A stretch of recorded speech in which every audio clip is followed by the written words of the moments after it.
Hi everyone! So, the Japanese cuisine continues, and today we're making miso soup.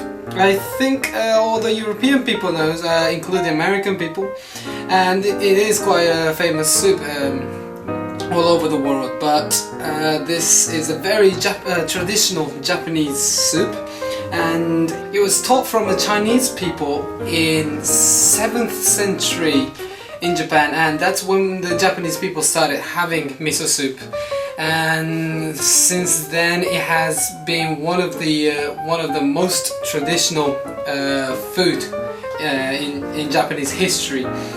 And we'll be making 4 portions of it today, and let's start looking at the ingredients in front of you guys. So from the bowl that you can see is what we call dashi. It's basically a water which is extracted from a seaweed. So we're trying to get some seasoning from a seaweed, and we just leave the seaweed in the water for a while. There's a green onion, and in front of it there's a miso, which is made from soybeans. Basically, it is marinated with salt for a long time, and that's how the miso is actually made. And right next to it you can see a tofu that's also made from soy, and it is basically a vegan food, and it's very healthy. Let's start making it.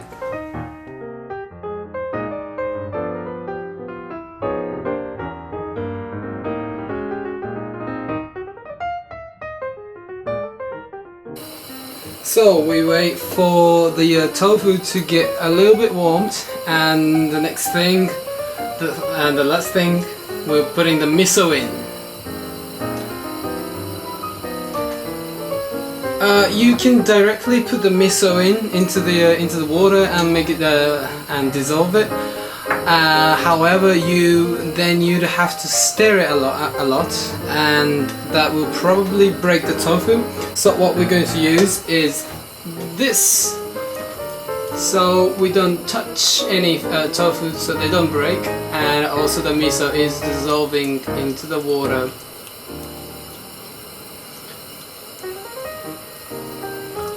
And by using this, we can avoid having these small miso bits, which is not salt, and it is very salty when you have that. So it is very handy to use this. でさ、はい。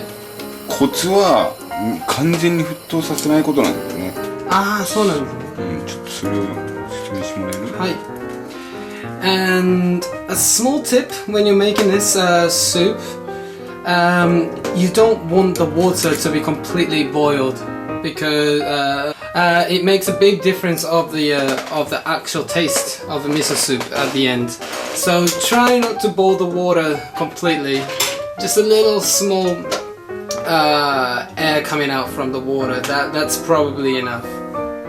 So we've put the fire in very small, and we're waiting for the last touch of the fire so that the miso soup is ready.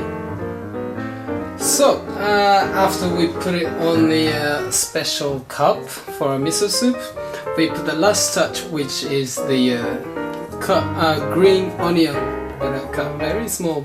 This will make the really great accent and the last touch onto the miso soup. And this is how it's made. It looks beautiful, doesn't it? This is how a proper miso soup is made in a Japanese traditional way. So I hope you guys enjoyed it, and I hope you guys actually try them.